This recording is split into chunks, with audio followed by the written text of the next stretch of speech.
ಜೀವನ್ಮುಕ್ತ ಮಹರ್ಷಿಗಳಲ್ಲಿ ನಮಸ್ಕರಿಸುತ್ತಾ, ಕ್ಷೇತ್ರದ ಆರಾಧ್ಯ ದೈವ ಶ್ರೀ ಗುರು ಕೊಟ್ಟೂರೇಶ್ವರರಲ್ಲಿ ನಮಸ್ಕರಿಸಿ,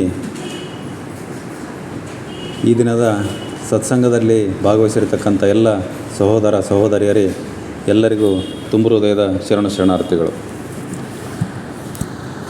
ಮಹಾಭಾರತ ಕಥಾಸಾರ ಭಾಗ 21ನೇ ಸಂಚಿಕೆಗೆ ನಾವು ಈ ದಿನ ಕಾಲಿಟ್ಟಿದ್ದೇವೆ. 20 ಉಪನ್ಯಾಸಗಳು ಸತತವಾಗಿ ಮುಗಿದಿದ್ದಾವೆ.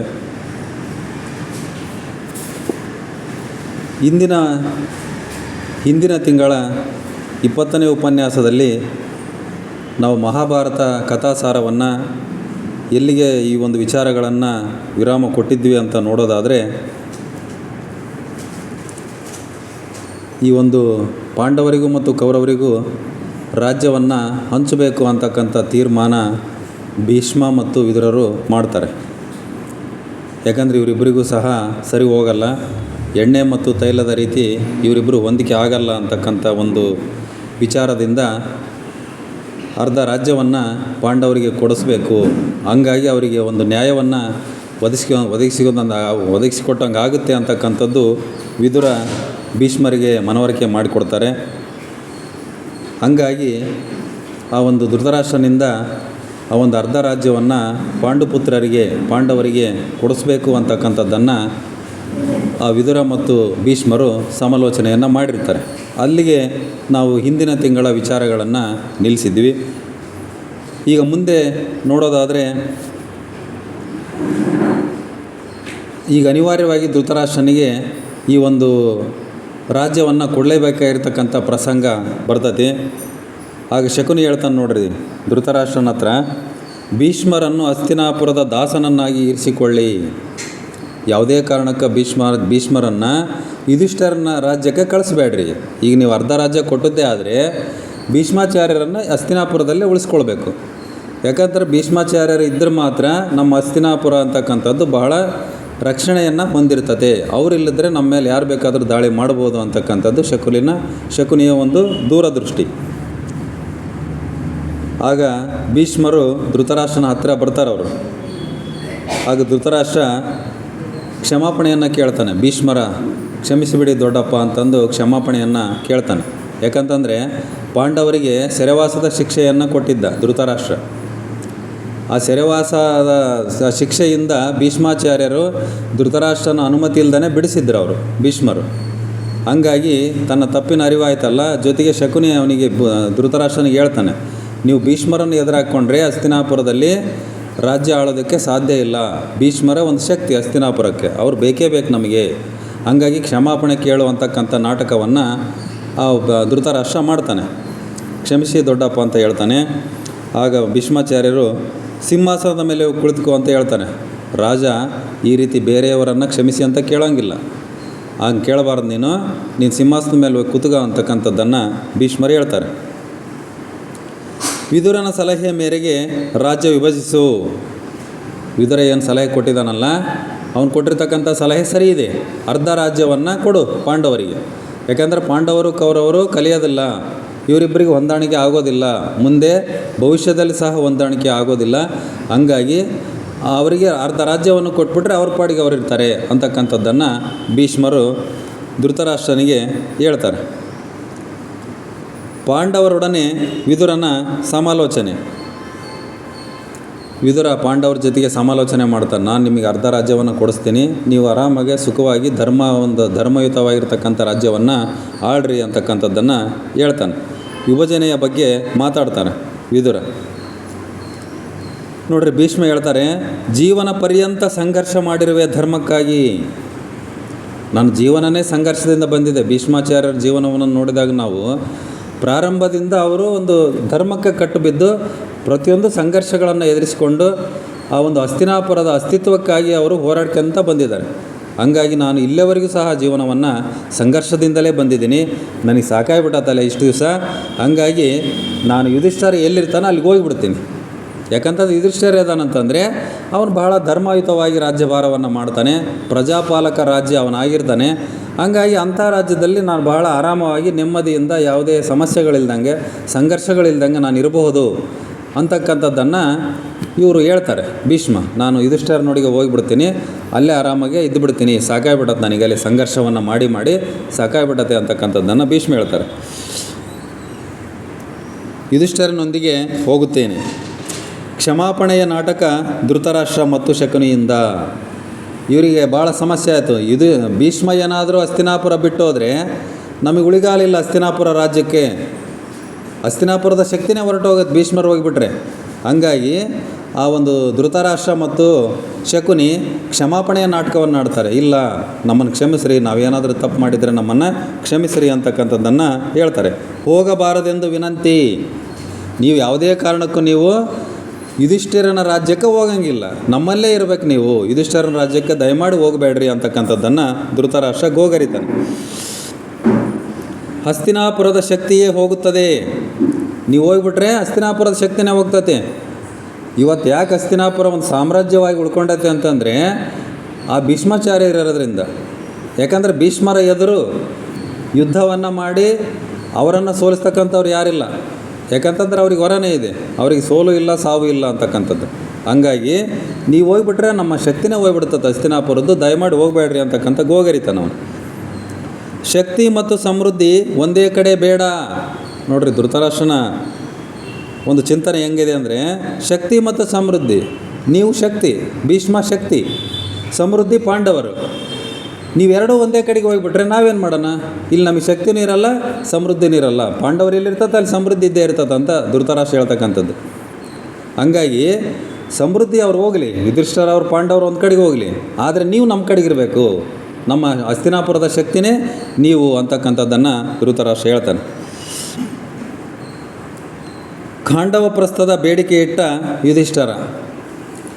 ನೋಡ್ರಿ, ಯಾರಾದರೂ ಈಗ ನಾವು ಒಂದು ಭಾಗವನ್ನು ಮಾಡುವಾಗ ನಾವು ಸಮೃದ್ಧಿಯಾಗಿರ್ತಕ್ಕಂಥ ಪ್ರದೇಶಗಳನ್ನು ಕೇಳ್ತೀವಿ. ಉದಾಹರಣೆ ದಾಯಾದಿಗಳು, ಅಣ್ಣ ತಮ್ಮಂದಿರು ಭಾಗ ಆಗುವಾಗ ನನಗೆ ಆ ಒಂದು ಫಲವತ್ತಾಗಿರ್ತಕ್ಕಂಥ ಭೂಮಿ ನನಗೆ ಬೇಕು ನಿನಗೆ ಬೇಕು ಅಂತಕ್ಕಂಥ ಹೊಡೆದಾಟ ಮಾಡ್ತಕ್ಕಂಥದ್ದನ್ನು ನೋಡಿದ್ದೀವಿ. ಆದರೆ ಇವರೇನು ಕೇಳ್ತಾರೆ ಯುಧಿಷ್ಠಿರ ಪಾಂಡವರು, ಖಾಂಡವ ಪ್ರಸ್ಥ ಅಂತಕ್ಕಂಥದ್ದು ಒಂದು ಬಂಜರ ಭೂಮಿ, ಅಲ್ಲಿ ಭಾಳ ವಿಷಜಂತುಗಳಿದ್ದವು, ಅಲ್ಲಿ ಮನುಷ್ಯ ಯೋಗ್ಯ ವಾಸ ಮಾಡೋಕ್ಕೆ ಯೋಗ್ಯನೇ ಇಲ್ಲ, ಅಂತಹ ಭೂಮಿ ಅದು.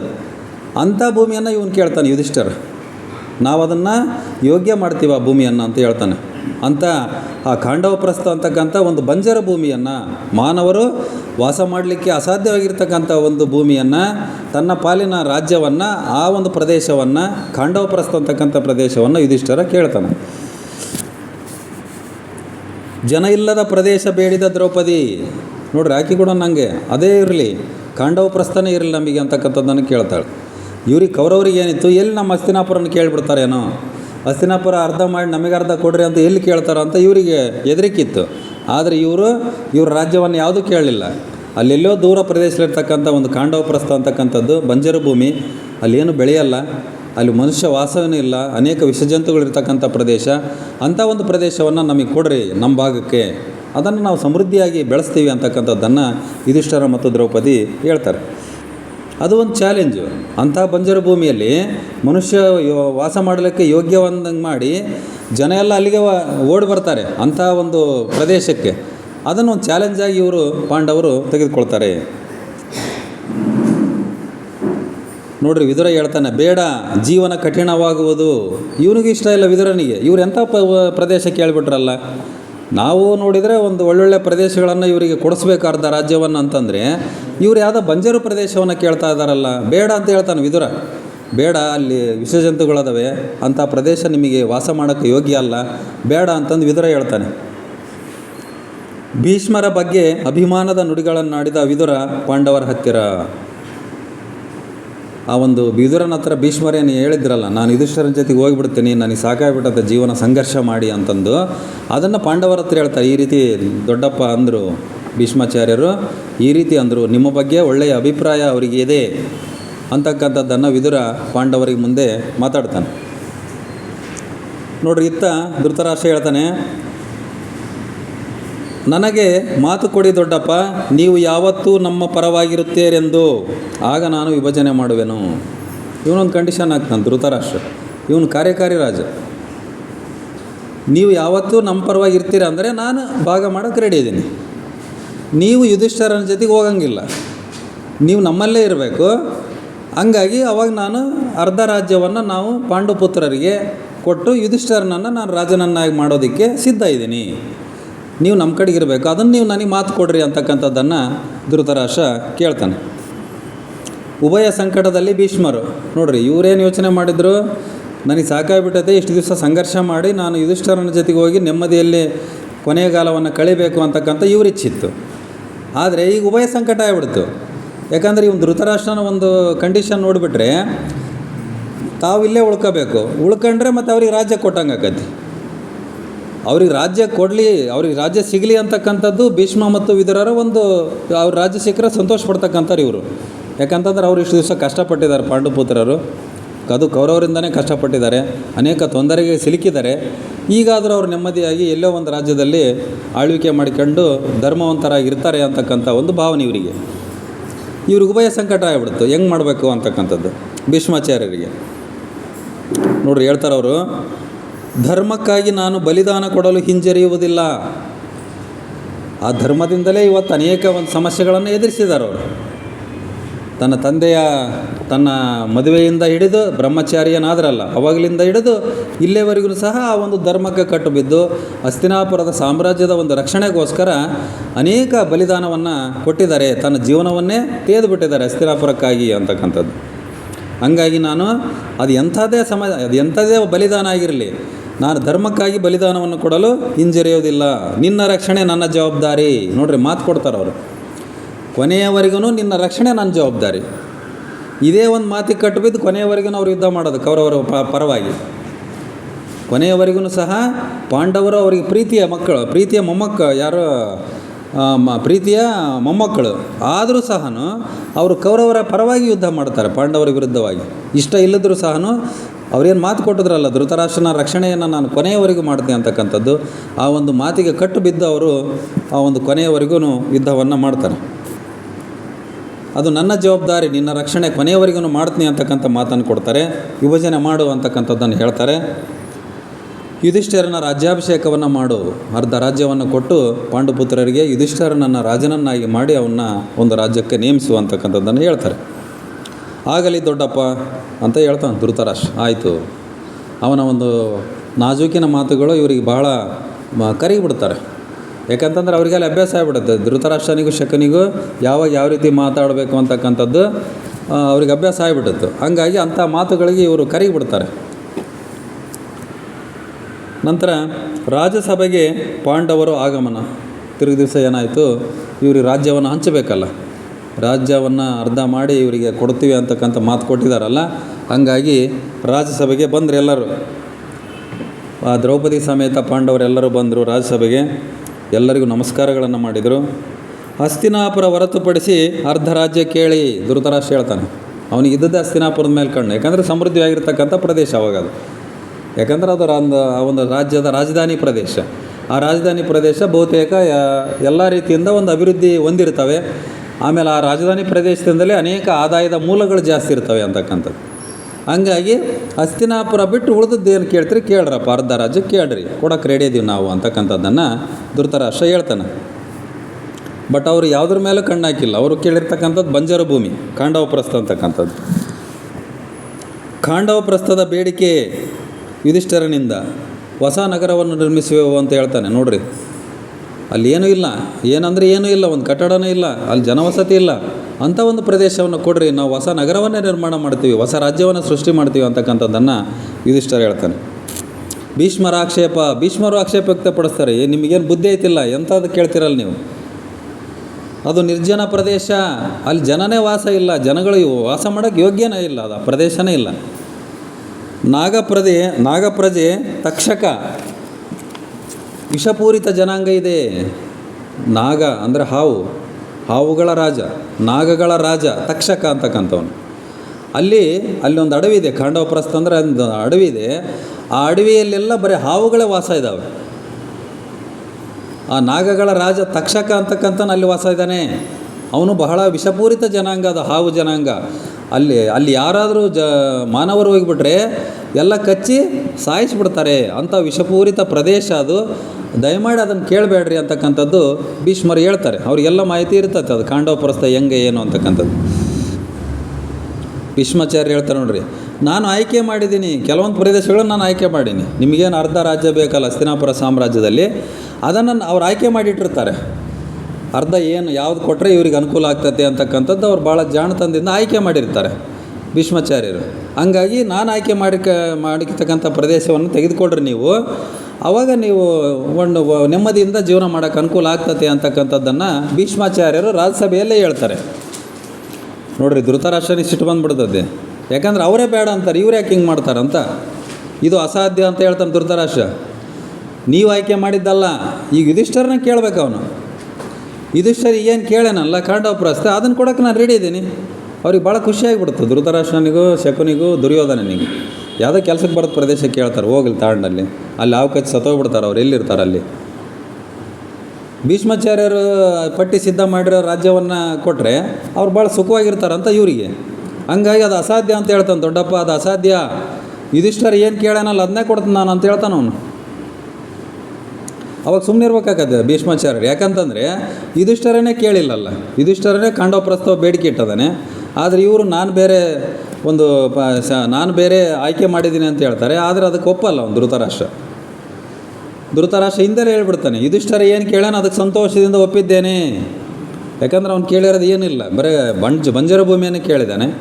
ಅದಕ್ಕೆ ನಾನು ಭಾಳ ಸಂತೋಷದಿಂದ ಒಪ್ಪಿಟ್ಟಿದ್ದೀನಿ ಅಂತಕ್ಕಂಥದ್ದನ್ನು ಧೃತರಾಷ್ಟ್ರ ಹಿಂದೆಲೇ ಅವನು ಒಪ್ಪಿಗೆ ಕೊಟ್ಬಿಡ್ತಾನೆ. ಕಾರ್ಯಕಾರಿ ರಾಜ ಆಗಿ ಒಪ್ಪಿಗೆ ಕೊಟ್ಬಿಡ್ತಾನೆ. ನೋಡಿರಿ, ಅದ್ರ ಜೊತೆಗೆ ಏನು ಹೇಳ್ತಾನೆ, 1,00,000 ಚಿನ್ನದ ನಾಣ್ಯ, 1,00,000 ಗೋವು, ಇಚ್ಛೆ ಪಟ್ಟ ಜನರನ್ನು ಕರೆದವೆಲ್ಲ ಅನುಮತಿ. ಅವನಿಗೆ ಸಂತೋಷ ಆಯ್ತು ಧೃತರಾಷ್ಟ್ರನಿಗೆ. ಯಾಕಂದರೆ ಅಲ್ಲಿ ಏನೂ ಇಲ್ಲ, ಹೋಗಲಿ ಅಂತಂದು 1,00,000 ಚಿನ್ನದ ನಾಣ್ಯಗಳು, 1,00,000 ಗೋವು. ಯಾಕಂದರೆ ಪ್ರಾರಂಭ ಮಾಡಬೇಕಲ್ಲ, ಹೊಸ ನಗರವನ್ನು ಸೃಷ್ಟಿ ಮಾಡಬೇಕು ಅವರು. ಹಂಗಾಗಿ ಎಲ್ಲದಕ್ಕೂ ಒಂದು ಮೂಲಭೂತ ಸೌಕರ್ಯಗಳನ್ನು ಮಾಡೋದಕ್ಕೆ ಹಣ ಬೇಕು. ಹಂಗಾಗಿ ಚಿನ್ನದ ನಾಣ್ಯಗಳನ್ನು, ಗೋವುಗಳನ್ನು, ಆನಂತರ ಇಚ್ಛೆಪಟ್ಟ ಜನರನ್ನು, ಈಗ ನಮ್ಮ ಹಸ್ತಿನಾಪುರ ಸಾಮ್ರಾಜ್ಯದಲ್ಲಿ ಯಾರು ನಿಮ್ಮ ಜೊತೆಗೆ ಬರ್ತಾರೋ ಕರ್ಕೊಂಡು ಹೋಗ್ರಿ, ಅದಕ್ಕೆ ನಮ್ಮ ಅಭ್ಯಂತರ ಇಲ್ಲ ಅಂತಕ್ಕಂಥ ಈ ಒಂದು 3 ಕಂಡೀಷನ್ಗೆ ಒಳಪಟ್ಟು ಧೃತರಾಷ್ಟ್ರ ಆದೇಶ ಮಾಡಿಬಿಡ್ತಾನೆ. ಇಚ್ಛೆಪಟ್ಟ ಜನರನ್ನು ನೀವು ಕರ್ಕೊಂಡು ಹೋಗ್ಬೋದು, ನಿಮ್ಮಿಂದ ಯಾರು ಬರ್ತಾರೋ ಅವ್ರನ್ನ ಕರ್ಕೊಂಡು ನೀವು ಹೊಸ ರಾಜ್ಯಕ್ಕೆ ತೆರಳ್ಬೋದು ಅಂತಕ್ಕಂಥದ್ದು. ಹಸ್ತಿನಾಪುರದ ಅಧೀನ ರಾಜನಾಗಿ, ಅಂದರೆ ನೀನು ಸ್ವತಂತ್ರ ರಾಜನೇ, ನಿನ್ನ ರಾಜ್ಯಕ್ಕೆ ನೀನು ಸ್ವತಂತ್ರ, ಆದರೆ ಹಸ್ತಿನಾಪುರಕ್ಕೆ ಅಧೀನವಾಗಿರ್ತೀಯ ನೀನು ಅಂತ ಹೇಳ್ತಾನೆ ಅವನು. ಹಸ್ತಿನಾಪುರದ ಅಧೀನ ರಾಜನಾಗಿ ಘೋಷಿಸಿದ ಧೃತರಾಷ್ಟ್ರ, ಆರ್ಯಾವರ್ತದ 100 ಜನ ರಾಜರಿಗಿಂತ ಬಲಿಷ್ಠನಾಗಿರಬೇಕು, ಅಲ್ಲಿಯವರೆಗೆ ನೀನು ಸ್ವತಂತ್ರ ರಾಜ ಅಲ್ಲ. ಇದು ಒಂದು ಕಂಡೀಷನ್. ಆರ್ಯಾವರ್ತ ಅಂದರೆ ಬಹುತೇಕ ಉತ್ತರ ಭಾರತ ಏನು ಬರ್ತದಲ್ಲ ಅದು. ಅವಾಗೆಲ್ಲ ಒಂದೊಂದು ರಾಜ್ಯಗಳಂತಂದರೆ ಈಗಿನ ಒಂದೊಂದು ರಾಜ್ಯಗಳಿಗಿಂತ ಕಮ್ಮಿ ಇರ್ತಾಯಿದ್ದು. 1-2-3 ಜಿಲ್ಲೆ, 4-5 ಜಿಲ್ಲೆ ಸೇರಿ ಒಂದು ರಾಜ್ಯ. ಈಗ ಉದಾಹರಣೆ ನಮ್ಮ ಸಂಡೂರು ಸಂಸ್ಥಾನ ಇತ್ತಲ್ಲಿ, ಇಲ್ಲಿ ಈ ಕಡೆ ಹೋದ್ರೆ ಚಿತ್ರದುರ್ಗ ಅದೊಂದಿತ್ತು. ಹಾಗೆ 1-2-3 ಜಿಲ್ಲೆ, 3-4 ಜಿಲ್ಲೆ ಸೇರಿದ ಒಂದು ರಾಜ್ಯ ಈ ಟೈಪ್ ಇದ್ದು. ಅದರಲ್ಲಿ ಹಸ್ತಿನಾಪುರನೇ ದೊಡ್ಡ ಸಾಮ್ರಾಜ್ಯ ಅದು. ಅಂಥ ಒಂದು ಆರ್ಯಾವರ್ತದಲ್ಲಿ ಬಹುತೇಕ ಉತ್ತರ ಭಾರತದಲ್ಲಿ 100 ರಾಜರಿಗಿಂತ ಬಲಿಷ್ಠನಾದಾಗ ನೀನು ಸ್ವತಂತ್ರ ರಾಜ ಆಗ್ತೀಯ ಅಂತಕ್ಕಂಥದ್ದನ್ನು ಹೇಳ್ತಾರೆ ಅವರು. ಧೃತರಾಷ್ಟ್ರ ಹೇಳ್ತಾನೆ, ಅಲ್ಲಿಯವರೆಗೂ ನೀನು ಹಸ್ತಿನಾಪುರದ ಅಧೀನದಲ್ಲಿರ್ತಕ್ಕಂಥ ರಾಜ. ಆ 100 ರಾಜರಿಗಿಂತ ಹೆಚ್ಚು ಬಲಿಷ್ಠನ ಯಾವಾಗ ಆಗ್ತೀಯೋ ಆವಾಗ ನೀನು ಸ್ವತಂತ್ರ ರಾಜ ಆಗೋಕ್ಕೆ ಅನುಮತಿಯನ್ನು ನಾನು ಕೊಡ್ತೀನಿ ಅಂತಕ್ಕಂಥ ಒಂದು ಕಂಡೀಷನ್ನ ಒಪ್ಪಿ ಅವನಿಗೆ ಆ ಒಂದು ರಾಜನನ್ನಾಗಿ ಮಾಡೋದಕ್ಕೆ ಸಿದ್ಧತೆಯನ್ನು ಮಾಡ್ತಾನೆ. ರಾಜ್ಯಾಭಿಷೇಕ ಪ್ರಾರಂಭ. ಅವನಲ್ಲೇ ಹಸ್ತಿನಾಪುರದಲ್ಲಿ ರಾಜನನ್ನಾಗಿ ಮಾಡಿ, ಯಾಕಂದರೆ ಈಗ ಅಲ್ಲಿ ಖಾಂಡವ ಪ್ರಸ್ಥದಲ್ಲಿ ಏನೂ ಇಲ್ಲ, ಅಲ್ಲಿ ಕಟ್ಟಡ ಇಲ್ಲ, ಏನಿಲ್ಲ. ಹಂಗಾಗಿ ಇಲ್ಲೇ ಹಸ್ತಿನಾಪುರದಲ್ಲಿ ಅವನನ್ನು ಖಾಂಡವ ಪ್ರಸ್ಥದ ರಾಜನನ್ನಾಗಿ ಮಾಡಿ ಮುಂದೆ ಕಳಿಸ್ಬೇಕು. ಈಗ ಅವನು ಕಿರೀಟ ತೊಡಿಸ್ತಾರೆ, ಅಲ್ಲೇ ರಾಜನನ್ನಾಗಿ ಮಾಡಿ ತಿರುಗಿ ದಿವಸ ಎಲ್ಲ ಧೃತರಾಷ್ಟ್ರನ ಕೈಯಿಂದನೇ ಯುಧಿಷ್ಠರನಿಗೆ ರಾಜನನ್ನಾಗಿ ಕಿರೀಟವನ್ನು ತೊಡಿಸ್ತಾರೆ. ನೋಡಿರಿ, ಹಸ್ತಿನಾಪುರದ ಮೇಲೆ ಆಕ್ರಮಣ ಮಾಡಬಾರದು, ಇದು ಒಂದು ಕಂಡೀಷನ್ನು. ಯಾಕಂತಂದ್ರೆ ಹಸ್ತಿನಾಪುರ ನಿನ್ನ ಮೂಲ ರಾಜ್ಯ, ಹಸ್ತಿನಾಪುರದಿಂದಲೇ ನೀನು ಭಾಗ ಆಗಿರ್ತಕ್ಕಂಥದ್ದು. ಯಾವುದೇ ಕಾರಣಕ್ಕೆ ಮುಂದೆ ಯಾವುದೇ ಸಮಯದಲ್ಲಿ ಹಸ್ತಿನಾಪುರದ ಮೇಲೆ ಆಕ್ರಮಣ ಮಾಡೋಂಗಿಲ್ಲ ನೀನು, ಇದು ಒಂದು ಕಂಡೀಷನ್ನು. ಆ ಒಂದು ಕಂಡೀಷನಿಗೆ ಪೂರಕವಾಗಿ ಏನು ಮಾಡ್ತಾನೆ ನೋಡ್ರಿ ಧೃತರಾಷ್ಟ್ರ, ಭಾಳ ಜಾಣ ಅವನು. ಆ ಒಂದು ಶಕುನಿಯ ಒಂದು ಮಾರ್ಗದರ್ಶನ ಇರ್ತದೆ ಅಲ್ಲೆಲ್ಲ ಅವನಿಗೆ. ಕುಂತಿ ಇಲ್ಲಿಯೇ ಇರುವಳು ನೋಡ್ರಿ, ಸೇಫ್ಟಿಗೆ ಅದು ಕುಂತಿ ಇದ್ರೆ ಇವನು ಹೆಂಗಿದ್ರು ದಾಳಿ ಮಾಡಲ್ಲ ನಮ್ಮ ರಾಜ್ಯದ ಮೇಲೆ ಅಂತ. ಅವ್ರ ಅಮ್ಮ ಅಲ್ಲಿ ಎದಾಳಂತಂದರೆ ದಾಳಿ ಮಾಡಲ್ಲ. ಕುಂತಿ ಇಲ್ಲೇ ಇರ್ತಾಳೆ, ನೀವು ಮಾತ್ರ ಬಿಟ್ಟು ಹೋಗ್ಬೇಕಂತಕ್ಕಂಥ ಕಂಡೀಷನ್. ಕುಂತಿ ಇಲ್ಲೇ ಇರ್ತಾಳೆ. ಗಾಂಧಾರಿಯ ಜೊತೆಗೆ, ಗಾಂಧಾರಿಯ ರಕ್ಷಣೆಗೆ ಇವನು ಕೊಟ್ಟಿರ್ತಕ್ಕಂಥ ಒಂದು ನೆಪ ಅದು ಅಷ್ಟೇ. ಗಾಂಧಾರಿಯ ರಕ್ಷಣೆಗೆ ಇಡೀ ದಾಸಿಗಳಿರ್ತಾರೆ, ಅನೇಕ ಜನ ಇರ್ತಾರೆ. ಆದರೆ ಇದು ಒಂದು ದೂರಾಲೋಚನೆ ಅಂತೀವಲ್ಲ, ಮುಂದೆಂದಾದರೂ ಪಾಂಡವರು ಹಸ್ತಿನಾಪುರದ ಮೇಲೆ ದಾಳಿ ಮಾಡಬಹುದು ಅಂತಕ್ಕಂಥ ಒಂದು ಸಂದೇಹ. ಅವರಮ್ಮ ಇಲ್ಲೇ ಇದ್ದರೆ ಕುಂತಿ, ಇವ್ರು ದಾಳಿ ಮಾಡೋಕ್ಕೆ ಸಾಧ್ಯನೇ ಇಲ್ಲಲ್ಲ. ಹಂಗಾಗಿ ಕುಂತಿ ಇಲ್ಲೇ ಇರ್ತಾಳೆ ಗಾಂಧಾರಿಯ ಜೊತೆಗೆ, ಆಕೆಯ ರಕ್ಷಣೆಗೆ. ಇದು ಪ್ರೀತಿಯ ಆಗ್ರಹ. ಯಾಕಂದ್ರೆ ರಾಜ ಹೇಳೇನಂತಂದ್ರೆ ಅದು ಆರ್ಡ್ರು, ಶಾಸನ, ರಾಜಾಜ್ಞೆ ಅಂತೀವಲ್ಲ ಹಂಗೆ. ಜೊತೆಗೆ ಇದು ಪ್ರೀತಿಯ ಆಗ್ರಹ ಅಂತ ಹೇಳ್ತಾನೆ. ಇದು ಕಂಡೀಷನ್ ಏನಲ್ಲ, ನಾನು ಪ್ರೀತಿಯಿಂದ ಆಗ್ರಹ ಮಾಡಿಕೊಳ್ತೀನಿ, ಕುಂತಿ ಇಲ್ಲೇ ಇರಲಿ ನಮ್ಮ ಜೊತೆಗೆ, ನೀವು ಮಾತ್ರ ಹೋಗ್ರಿ ಅಂತಕ್ಕಂಥ ಧೃತರಾಷ್ಟ್ರವನ್ನು ಹೇಳ್ತಾನೆ. ತಾಯಿ ಮಕ್ಕಳ ದೂರ ಮಾಡಿದ ಧೃತರಾಷ್ಟ್ರ. ನೋಡ್ರಿ, ಈ ಕಡೆಗೆ ರಾಜ್ಯವನ್ನು ಕೊಟ್ಟಂಗಾಯಿತು, ಈ ಕಡೆಗೆ ತಾಯಿ ಮಕ್ಕಳನ್ನು ಅವನು ಬೇರೆ ಮಾಡಿದ. ನೋಡ್ರಿ, ಅವರಿಗೆ ಈ ಕಡೆ ಸಂತೋಷ ಪಡೋಂಗಿಲ್ಲ ಪಾಂಡವರಿಗೆ. ಯಾಕಂತಂದರೆ ಅವ್ರಿಗಿರ್ತಕ್ಕಂಥ ಒಂದು ಸಂತೋಷನೇ ತಾಯಿ, ಅವ್ರಿಗೆ ಬೇರೆ ಯಾರೂ ಇಲ್ಲ. ಅವ್ರಿಗೆ ಸಂಬಂಧಿಕರಂತಕ್ಕಂಥವ್ರು ತಾಯಿ ಒಬ್ಬಕ್ಕೆ. ಆ ತಾಯಿನೇ ಜೊತೆಗಿಲ್ಲ ಅಂದರೆ ಹೆಂಗೆ ಸಂತೋಷ ಬರುತ್ತೆ? ಈಗ ಬೇರೆ ಹೊಸ ರಾಜ್ಯಕ್ಕೆ ಹೋದಾಗ ಭಾಳ ಸಂದಿಗ್ಧದಲ್ಲಿ ಪಾಂಡವರು ಸಿಲುಕಿಕೊಂಡ್ರು. ನೋಡ್ರಿ, ಕುಂತಿ ಆದರೆ ಭಾಳ ಸಮಚಿತ್ತದಿಂದ ಇವನ್ನೆಲ್ಲ ಸ್ವೀಕಾರ ಮಾಡ್ತಾಳಾಕಿ. ನಿಮ್ಮ ಆದೇಶ ಸ್ವೀಕರಿಸುವೆನು, ಅಲ್ಲೇ ಹೇಳ್ತಾಳೆ, ರಾಜ ದರ್ಬಾರಿನಲ್ಲಿ ಕುಂತಿರ್ತಾಳೆ, ಹೇಳ್ತಾಳೆ, ನಿಮ್ಮ ಆದೇಶವನ್ನು ನಾನು ಸ್ವೀಕಾರ ಮಾಡಿದ್ನಿ. ಯಾಕೆ? ಮಕ್ಕಳ ಹಿತದೃಷ್ಟಿಯಿಂದ. ಯಾಕಂದರೆ ಮಕ್ಕಳು ಇಲ್ಲೇವರೆಗೂ ಸಹ ಕಷ್ಟಗಳನ್ನು ಅನುಭವಿಸಿದ್ರು. ಅನೇಕ ಕಷ್ಟಗಳು, ಮಕ್ಕಳಿಗಾಗಿರ್ತಕ್ಕಂಥ ಕಷ್ಟಗಳನ್ನು, ಅನೇಕ ಅಪಾಯದಿಂದ ಪಾರಾಗಿರ್ತಕ್ಕಂಥದ್ದನ್ನು ಕುಂತಿ ಕಣ್ಣಾರೆ ಕಂಡಿದ್ಲು. ಹಂಗಾಗಿ ಈಗಾದರೂ ಒಂದು ಬಿಡುಗಡೆ ಸಿಗ್ತಲ್ಲ ಈ ಕೌರವರಿಂದ. ನಾನು ಇಲ್ಲೇ ಇದ್ದರೆ ಚಿಂತಿಲ್ಲ, ಅಲ್ಲಿ ಮಕ್ಕಳು ಚೆಂದಾಗಿರಲಿ, ರಾಜ್ಯದಲ್ಲಿ, ಬೇರೆ ರಾಜ್ಯದಲ್ಲಿ ಅವರು ಆಳ್ವಿಕೆ ಮಾಡ್ಕೊಂಡು ಸಂತೋಷವಾಗಿರಲಿ, ನನ್ನ ಮಕ್ಕಳು ಎಲ್ಲಿದ್ದರೂ ಸಹ ಚೆನ್ನಾಗಿರ್ತಾರೆ ಅಂತಕ್ಕಂಥ ನಂಬಿಕೆ ಆಕೆಗಿತ್ತು. ಯಾಕಂದ್ರೆ ಅಷ್ಟು ಶಕ್ತಿವಂತರಿದ್ದಾರೆ, ಜಾಣರಿದ್ದಾರೆ. ಹಂಗಾಗಿ ಮಕ್ಕಳ ಹಿತದೃಷ್ಟಿಯಿಂದ ನಾನು ಈ ಆದೇಶವನ್ನು ಸ್ವೀಕಾರ ಮಾಡ್ತೀನಿ ಅಂತಕ್ಕಂಥದ್ದನ್ನು ಕುಂತಿ ಧೃತರಾಷ್ಟ್ರನಿಗೆ ಹೇಳ್ತಾಳೆ. ಶಕುನಿಯ ಸಂತೋಷ, ಇವನಿಗೆ ಭಾಳ ಸಂತೋಷ ಆಗ್ಬಿಡುತ್ತೆ. ಯಾಕಂದರೆ ಯಾವುದೋ ಒಂದು ಬಂಜರ ಭೂಮಿ ಕೇಳಿಬಿಟ್ರೆ ಹೋಗಲು ಬಿಡತ್ಲಾಗ, ಅಲ್ಲೇನಿದ್ದಿಲ್ಲ, ಅಲ್ಲಿಂದ ಏನು ಆದಾಯನೂ ಬರ್ತಿದ್ದಿಲ್ಲ ಇವರಿಗೆ. ಹಸ್ತಿನಾಪುರಕ್ಕೆ ಏನು ಆದಾಯನೂ ಇದ್ದಿಲ್ಲ ಆ ಒಂದು ಬಂಜರ ಭೂಮಿಯಿಂದ, ಹೋಗಲಿ ಬಿಡು ಅಂತಕ್ಕಂಥದ್ದನ್ನು. ಇತ್ತ ಪಾಂಡವರ ಮನದಲ್ಲಿ ಆಕ್ರೋಶ, ಇವ್ರಿಗೆ ಸಂತೋಷನೇ ಇಲ್ಲ. ಈಗ ಈ ಕಡೆ ರಾಜ್ಯ ಸಿಕ್ಕಂಗೂ ಆಯಿತು, ಬಟ್ ತಾಯಿ ದೂರ ಆದ್ಲಲ್ಲ, ಇವ್ರಿಗೆ ಏನು ಸಂತೋಷನೇ ಇಲ್ಲ. ಭಾಳ ಸಿಟ್ಟು ಬಂದುಬಿಡ್ತು, ದುಃಖ, ಆಕ್ರೋಶ ವ್ಯಕ್ತಪಡಿಸಕತ್ತಾರೆ ಇವರು. ಕುಂತಿಯ ದುಃಖ. ಕುಂತಿ ಇಲ್ಲದೆ ಖಾಂಡವ ಪ್ರಸ್ಥಕ್ಕೆ ಹೋಗಲು ದುಃಖಿಸಿದ ಪಾಂಡವರು. ಈಗ ಕುಂತಿನೇ ಇಲ್ಲ, ನಾವು ಹೋಗಿ ಏನು ಮಾಡೋಣ? ನಮ್ಮ ಪ್ರೀತಿಯ ತಾಯಿನೇ ಇಲ್ಲ ಅಂತಂದರೆ, ನಮ್ಮ ಸುಖ ಸಂತೋಷವನ್ನು ನೋಡೋದಕ್ಕೆ ನಮ್ಮ ತಾಯಿನೇ ಇಲ್ಲ ಅಂತಂದರೆ, ನಾವು ಅಲ್ಲಿ ಹೋಗಿ ಏನು ಮಾಡೋಣ ಅಂತಕ್ಕಂಥ ಒಂದು ದುಃಖ ಇವರಲ್ಲಿ, ಆಕ್ರೋಶ ಮಡುಗಟ್ಟಿತು. ದ್ರೌಪದಿ ಎಲ್ಲರೂ ಸಹ ದುಃಖಿತರಾದರು. ಆಗ ಕುಂತಿ ಹಿತನುಡಿಗಳನ್ನು ಹೇಳ್ತಾರೆ, ದ್ರೌಪದಿಗೆ ಹೇಳ್ತಾರೆ, ಪಾಂಡವರಿಗೆ, ಇಲ್ಲ ಹೋಗ್ರಿ, ಒಳ್ಳೇದಾಗುತ್ತೆ ನಿಮಗೆ, ಹೋಗ್ರಿ, ನಾನು ಇಲ್ಲಿದ್ರೆ ಏನಾಗಿದೆ, ನಾನು ಇಲ್ಲಿದ್ರೆ ಚೆನ್ನಾಗಿರ್ತೀನಿ, ನಿಮಗೆ ರಾಜ್ಯ ಸಿಕ್ಕಿದೆಯಲ್ಲ, ಹೋಗ್ರಿ, ಮುಂದೆಲ್ಲ ನಿಮಗೆ ಕಷ್ಟಗಳು ಪರಿಹಾರ ಆಗ್ತವೆ, ಒಳ್ಳೆ ರೀತಿಯಿಂದ ಜೀವನ ಮಾಡಿರಿ, ಒಬ್ಬ ಪ್ರಜಾಪಾಲಕ ರಾಜನಾಗಿ ಒಳ್ಳೆಯ ರೀತಿಯಿಂದ ಒಂದು ರಾಜ್ಯವನ್ನು ನೆರವೇರಿಸು ಅಂತಕ್ಕಂಥದ್ದನ್ನು ಕುಂತಿ ಹೇಳ್ತಾಳೆ ಎಲ್ಲರಿಗೂ. ಕ್ರೋಧಗೊಂಡಿರುವ ಪಾಂಡವರು, ಆದರೆ ಅವ್ರ ಸಿಟ್ಟು ಕಮ್ಮಿ ಆಗಿಲ್ಲ ಪಾಂಡವರಿಗೆ. ಯುಧಿಷ್ಠಿರನ ನಿರ್ಣಯ ಒಪ್ಪಿಕೊಳ್ಳಿ ಅಂತಕ್ಕಂಥದ್ದನ್ನು ಕುಂತಿ ಹೇಳ್ತಾಳೆ. ಮುಂದೆ ನೀವು ಹೊಸ ರಾಜ್ಯಕ್ಕೆ ಹೋದಾಗ ನಿಮ್ಮ ಅಣ್ಣ ಪಾಂಡವರ ಹಿರಿಯ ಯುಧಿಷ್ಠಿರ, ಆ ಯುಧಿಷ್ಠಿರ ಏನು ಹೇಳ್ತಾನೋ ಅದಕ್ಕೆ ತಕ್ಕಂಗೆ ನೀವು ಪಾಲನೆ ಮಾಡಿರಿ. ಇಷ್ಟು ದಿವಸ ತಾಯಿಯ ಮಾತನ್ನು ಎಲ್ಲರೂ ಕೇಳ್ತಾಯಿದ್ರು, ತಾಯಿಯ ಸಲಹೆ ತೆಗೆದುಕೊಂಡು ಮುಂದಿನ ಅವ್ರ ಕೆಲಸಗಳನ್ನು, ಕಾರ್ಯಗಳನ್ನು ಮಾಡ್ತಾಯಿದ್ರು. ಹಾಗೆ ನಾನಿರಲ್ಲ, ಮುಂದಿನ ಹೊಸ ರಾಜ್ಯದಲ್ಲಿ ನಾನಿರಲ್ಲ, ನಿಮ್ಮ ಅಣ್ಣ ಯುಧಿಷ್ಠಿರ ರಾಜನಾಗಿರ್ತಾನೆ. ಆ ಯುಧಿಷ್ಠಿರನ ಮಾತನ್ನು ನೀವು ಯಾರೂ ಚಾಚು ತಪ್ಪದಂಗೆ ಕೇಳ್ಕೊಂತ ಹೋಗ್ರಿ, ನಿಮಗೆಲ್ಲ ಒಳ್ಳೆಯದಾಗುತ್ತೆ ಅಂತಕ್ಕಂಥ ಒಂದು ಹಿತನುಡಿಗಳನ್ನು ಎಲ್ಲರನ್ನು ಕುಂದಿರಿಸ್ಕೊಂಡಾಗಿ ಹೇಳ್ತಾಳೆ ಕುಂತಿ. ಎಲ್ಲರನ್ನ ಆಲಿಂಗಿಸಿಕೊಳ್ತಾಳೆ. ಎಲ್ಲರಿಗೂ ನಮಸ್ಕಾರ ಮಾಡ್ತಾರೆ ಇವರೆಲ್ಲರೂ. ಯಾರು? ಪಾಂಡವರು. ಧೃತರಾಷ್ಟ್ರನಿಗೂ, ಗಾಂಧಾರಿಗೂ, ಭೀಷ್ಮ, ವಿದುರ, ಕುಂತಿ ಎಲ್ಲರಿಗೂ ಸಹ ನಮಸ್ಕಾರಗಳನ್ನು ಮಾಡಿ ಹೊರಡಲು ಸಜ್ಜಾಗ್ತಾರೆ. ಇನ್ನೇನು ರಾಜ್ಯ ಕೊಟ್ಟ ಮೇಲೆ ಅಲ್ಲಿರಂಗಿಲ್ಲಲ್ಲ, ಇವರು ತಮ್ಮ ಕಾರ್ಯವನ್ನು ಸ್ಟಾರ್ಟ್ ಮಾಡಬೇಕಲ್ಲಿ, ಹೊಸ ರಾಜ್ಯವನ್ನು ಕಟ್ಟಬೇಕಲ್ಲ. ಹಂಗಾಗಿ ಎಲ್ಲರೂ ಹೊರಡೋದಕ್ಕೆ ಹೋಗ್ತಾರೆ. ಭೀಷ್ಮರನ್ನು ಕರೆದೊಯ್ಯಲು ಪ್ರಯತ್ನ. ಮೊದಲೇನು ವಿದುರನ ಮುಂದೆ ಹೇಳಿದ್ರು ಇವರು, ಯಾರೋ ಭೀಷ್ಮಾಚಾರ್ಯರು, ನಾನು ಯುಧಿಷ್ಠಿರನ ಜೊತೆಗೆ ಹೋಗಿಬಿಡ್ತೀನಿ, ನನಗೂ ಸಾಕಾಗೈತೆ ಅಂತ ಹೇಳಿದ್ರಲ್ಲ, ಹಂಗಾಗಿ ನೀವು ಹೇಳಿದ್ರಲ್ಲ ದೊಡ್ಡಪ್ಪ, ಬರ್ರಿ ನಮ್ಮ ಜೊತೆಗೆ ಹೋಗೋಣ ಅಂತ ಕರೀತಾರೆ. ಆದರೆ ಇಲ್ಲಿ ಧೃತರಾಷ್ಟ್ರನ ಮಾತಿಗೆ ಸಿಕ್ಕಾಕೊಂಡ್ಬಿಟ್ಟಿದ್ದಾರೆ ಯಾರು ಭೀಷ್ಮಾಚಾರ್ಯರು. ಅವರು ಹೇಳಿದರು, ಇಲ್ಲ ನಾನು ಬರೋಕ್ಕಾಗೋದಿಲ್ಲ, ನೀವು ಹೋಗ್ರಿ, ನಿಮಗೆಲ್ಲ ರೀತಿಯಿಂದ ಒಳ್ಳೆಯದಾಗುತ್ತೆ ಅಂತಕ್ಕಂಥದ್ದನ್ನು ಹೇಳ್ತಾರೆ. ಪ್ರತಿ ಅಧರ್ಮದ ಮೂಲ ದುರಾಸೆ. ಅವರು ಕೆಲವೊಂದು ಹಿತನುಡಿಗಳನ್ನು ಪಾಂಡವರಿಗೆ ಯುಧಿಷ್ಠರನಿಗೆ ಹೇಳ್ತಾರೆ. ಮುಂದೆ ನೀವು ರಾಜ್ಯಭಾರ ಮಾಡೋರಿದ್ದೀರಿ, ರಾಜನಾಗನಿದೆಯಾ ಯುಧಿಷ್ಠರ, ಹಾಗಾಗಿ ಯಾವುದೇ ಅಧರ್ಮ ಮಾಡ್ತೀವಿ ಅಂತಂದರೆ ಅದಕ್ಕೆ ಮೂಲ ಕಾರಣ ದುರಾಸೆ. ನಮ್ಮ ಆಸೆಯ ಮಿತಿ ನಮ್ಮಲ್ಲಿ ಇದ್ಬಿಟ್ರೆ ಯಾವುದೇ ಅಧರ್ಮ ಮಾಡೋಕ್ಕಾಗೋದಿಲ್ಲ. ಹಂಗಾಗಿ ನೀವು ಯಾವುದೇ ರೀತಿಯ ಅಧರ್ಮವನ್ನು ಮಾಡಬೇಡ್ರಿ. ಮುಂದೆ ನಿಮ್ಮ ಆಸೆಗಳಿಗೆ ಒಂದು ನಿಯಂತ್ರಣವನ್ನು ಹಾಕ್ಕೊಡ್ರಿ. ಆಸೆಗಳಿಗೆ ನಿಯಂತ್ರಣವನ್ನು ಹಾಕ್ಕೊಂಡಾಗ ಮಾತ್ರ ನಾವು ಧರ್ಮದ ಹಾದಿಯಲ್ಲಿ ನಡೆಯೋದಕ್ಕೆ ಸಾಧ್ಯ ಆಗತ್ತೆ ಅಂತಕ್ಕಂಥದ್ದನ್ನು ಅವರು ಹಿತನುಡಿಗಳನ್ನು ಹೇಳ್ತಾರೆ. ನಮ್ಮ ಜೀವನದಲ್ಲಿ ಅಷ್ಟೇ ನಾವು ಎಲ್ಲ ರೀತಿಯ ಕೆಲವೊಂದು ಆಸೆಗಳಿಗೆ ನಾವು ನಿಯಂತ್ರಣವನ್ನು ಹಾಕ್ಕೊಂಡಾಗ ನಾವು ಧರ್ಮದ ರೀತಿಯಲ್ಲಿ ಸತ್ಯವಾದ ಒಂದು ಮಾರ್ಗದಲ್ಲಿ ನಡೆಯೋದಕ್ಕೆ ಸಾಧ್ಯ ಆಗತ್ತೆ. ಅದನ್ನು ಮೀರಿದರೆ ಅಂತಂದರೆ ನಮಗೆ ಅದೇ ದುರಾಸೆ ಏನಾದರೂ ಬಂತಂದರೆ ಅದೇ ಅಧರ್ಮಕ್ಕೆ ಮೂಲ ಕಾರಣ ಅಂತಕ್ಕಂಥದ್ದನ್ನು ಹೇಳ್ತಾರೆ. ನೋಡಿರಿ, ಅರ್ಜುನ ಹೇಳ್ತಾನೆ ಭೀಷ್ಮಾಚಾರ್ಯರಿಗೆ, ನೀವು ಬರುವುದಿಲ್ಲವೆಂದು ಹೇಳಿದ್ದರೆ ನಾವು ರಾಜ್ಯ ವಿಭಜನೆಗೆ ಒಪ್ಪುತ್ತಿರಲಿಲ್ಲ.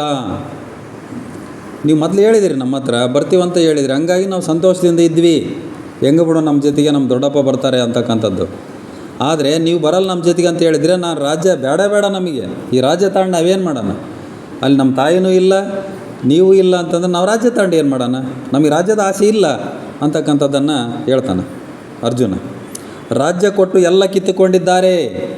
ನೋಡ್ರಿ, ಭಾಳ ಆಕ್ರೋಶದಿಂದ ಹೇಳ್ತಾನೆ ಅವನು ಅರ್ಜುನ. ರಾಜ್ಯವನ್ನು ಕೊಟ್ಟು ನಮಗಷ್ಟೇ ಎಲ್ಲ ಕಿತ್ಕೊಂಡ್ರಲ್ಲ. ಕುಂತಿಯನ್ನು ತಾಯಿಯನ್ನು ಕಿತ್ಕೊಂಡ್ರು, ನಿಮ್ಮನ್ನು ಕಿತ್ಕೊಂಡ್ರು, ಎಲ್ಲರನ್ನು ದೂರ ಮಾಡಿದರು, ನಮ್ಮ ಹಿತೈಷಿಗಳನ್ನೆಲ್ಲ ದೂರ ಮಾಡಿದರು. ನಾವೇನು ಮಾಡೋಣ ಅಲ್ಲಿ ಹೋಗಿ, ನಾವು 5 ಜನ ಏನು ಮಾಡೋಣ, ನಮ್ಗೆ ಯಾರಿದ್ದಾರೆ ಅಂತಕ್ಕಂಥ ಒಂದು ಆಕ್ರೋಶವನ್ನು ಅರ್ಜುನ ಹೊರಹಾಕ್ತಾನೆ. ಧೈರ್ಯ ತುಂಬಿದ ಭೀಷ್ಮರು ಎಲ್ಲ ರೀತಿಯಿಂದ ಧೈರ್ಯವನ್ನು ಹೇಳ್ತಾರೆ. ಇಲ್ಲ, ಏನಾಗಲ್ಲ, ಮುಂದೆ ನಿಮಗೆಲ್ಲ ರೀತಿಯಿಂದ ಒಳ್ಳೆಯದಾಗುತ್ತೆ, ನೀವು ಧರ್ಮದ ಹಾದಿಯಲ್ಲಿ ನಡೀರಿ, ಹಂಗಾಗಿ ನಿಮಗೆ ಒಳ್ಳೆಯದಾಗುತ್ತೆ ಮುಂದೆ ಅಂತಕ್ಕಂಥದ್ದನ್ನು ಭೀಷ್ಮಾಚಾರ್ಯರು ಅವರಿಗೆಲ್ಲ ಧೈರ್ಯವನ್ನು ತುಂಬಿ ಕಳಿಸ್ತಾರೆ. ಹಲವಾರು ಜನರೊಂದಿಗೆ ಹೊರಟ ಪಾಂಡವರು ಹೋಗ್ತಾರಂತಂದರೆ ಕೌರವರು ಏನು ಯೋಚನೆ ಮಾಡಿದ್ರಲ್ಲ, ಅದಕ್ಕಿಂತ ದೊಡ್ಡ ಮಟ್ಟದಲ್ಲಿ ಜನ ಹೊಂಟುಬಿಟ್ರು ಇವ್ರ ಜೊತೆಗೆ. ಅಲ್ಲಿ ಏನೂ ಇಲ್ಲ, ಅಲ್ಲಿ ಕಾಂಡವಪ್ರಸ್ಥದಲ್ಲಿ ಕಟ್ಟಡ ಇಲ್ಲ, ಮನೆ ಇಲ್ಲ, ಏನೂ ಇಲ್ಲ ಅಂದರೂ ಹೊಂಟ್ತಾರೆ ಇವ್ರ ಜೊತೆಗೆ. ಅಂದರೆ ಅವರ ಒಂದು ಆಕರ್ಷಣೆ ಹೆಂಗಿತ್ತು, ಅವರ ವ್ಯಕ್ತಿತ್ವ ಹೆಂಗಿತ್ತು, ಅಲ್ಲಿ ಪಾಂಡವರ ವ್ಯಕ್ತಿತ್ವ. ಕೊನೆಗೆ ಗಾಬರಿಯಾಗಿ ಇವರು ಆದೇಶ ಮಾಡಿಸ್ತಾರೆ, ಯಾರು ಹೋಗಂಗಿಲ್ಲ ಇನ್ಮೇಲೆ ಹೊರಗಂತಂದು ಬಾಗಿಲಾಗಿಸ್ತಾರೆ. ಹಸ್ತಿನಾಪುರದ ಕೋಟೆ ಬಾಗಿಲಾಗಿಸ್ತಾರೆ. ಮೊದಲು ನಿಮ್ಮ ಇಚ್ಛೆ ಬಿಟ್ಟು ನಿಮ್ಮ ಯಾರು ಬರ್ತಾರೆ ಬೇಕಾದ್ರೆ ಅಷ್ಟು ಜನ ಕರ್ಕೊಂಡು ಹೋಗ್ರಂತ ಮೊದಲೇ ಹೇಳಿದ್ದ ಧೃತರಾಷ್ಟ್ರ. ಇವ್ರ ಜೊತೆಗೆ ಹೋಗ್ತಕ್ಕಂಥ ಜನಗಳನ್ನು ನೋಡಿ ಜನ ಸಾಗರೋಪಾದಿಯಲ್ಲಿ ಇವರು ಹಿಂದೆ ಹೋಗ್ತಾ ಇದ್ದಾರೆ, ಗಂಟು ಮುಟ್ಟೆ ಕಟ್ಟಿಕೊಂಡು ಎಲ್ಲರೂ. ಅಲ್ಲಿ ಏನಿಲ್ಲ ಅಂದರೂ ಹೋಗ್ತಾ ಇವ್ರ ಜೊತೆಗೆ. ಅಂದರೆ ಇವ್ರ ವ್ಯಕ್ತಿತ್ವ ಎಂಥದ್ದು ಅಂದರೆ, ನಾವು ಪಾಂಡವರ ಜೊತೆಗಿದ್ದರೆ ನಾವು ಸೇಫಾಗಿರ್ತೀವಿ, ನಮ್ಮ ರಕ್ಷಣೆಯನ್ನು ಪಾಂಡವರು ಮಾಡ್ತಾರೆ ಅಂತಕ್ಕಂಥ ಒಂದು ನಂಬಿಕೆ ಇತ್ತು ಅಲ್ಲಿ. ಅಂಥ ನಂಬಿಕೆ ರಾಜರುಗಳಲ್ಲಿ ಬರಬೇಕು. ಆಳ್ತಕ್ಕಂಥ ಇವತ್ತು ಪ್ರಧಾನಮಂತ್ರಿ ಮುಖ್ಯಮಂತ್ರಿ ಅಂತ ಏನು ಹೇಳ್ತೀವಲ್ಲ, ಹಂಗೆ ಆಳ್ತಕ್ಕಂಥವರ ಒಂದು ನಂಬಿಕೆ ಜನಗಳಲ್ಲಿ ಇರಬೇಕು ಅಂತಕ್ಕಂಥದ್ದು. ಇವತ್ತೇನು ನಾವು ನರೇಂದ್ರ ಮೋದಿ ಬಗ್ಗೆ ಅಂತ ನಂಬಿಕೆಯನ್ನು ಇಟ್ಕೊಂಡಿದ್ದೀವಿ. ನರೇಂದ್ರ ಮೋದಿ ದೇಶದಲ್ಲಿ ಪ್ರಧಾನಮಂತ್ರಿ ಇದ್ದಾರಂದರೆ ನಮ್ಮ ದೇಶ ಭಾಳ ರಕ್ಷಣೆಯಲ್ಲಿದೆ, ಸೇಫ್ ಆಗಿದ್ದೀವಿ ನಾವೆಲ್ಲ ಅಂತಕ್ಕಂಥದ್ದನ್ನು ನೋಡಿದ್ದೀವಿ ಪಾಕಿಸ್ತಾನ ಒಂದು ಇದರಲ್ಲಿ. ಅಂಥ ಒಂದು ನಂಬಿಕೆ ಉಳಿಸ್ಕೊಳ್ಬೇಕು ಆ ರಾಜರು. ಅಂಥ ಒಂದು ನಂಬಿಕೆ ಇತ್ತು ಇವರಲ್ಲಿ, ಪಾಂಡವರಲ್ಲಿ. ಹಂಗಾಗಿ ಜನ ಅವರನ್ನು ಹಿಂಬಾಲಿಸಿಕೊಂಡು ಹೋದರು.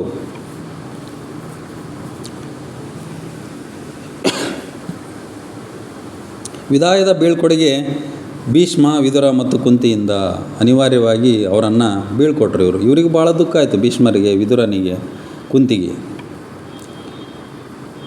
ನೋಡ್ರಿ, ಶಕುನಿ ಹೇಳ್ತಾನೆ, ಖಾಂಡವ ಪ್ರಸ್ಥದಲ್ಲಿ ತಕ್ಷಕ ನಾಗ ಇವರನ್ನು ಕೊಂದು ಬಿಡುವನು.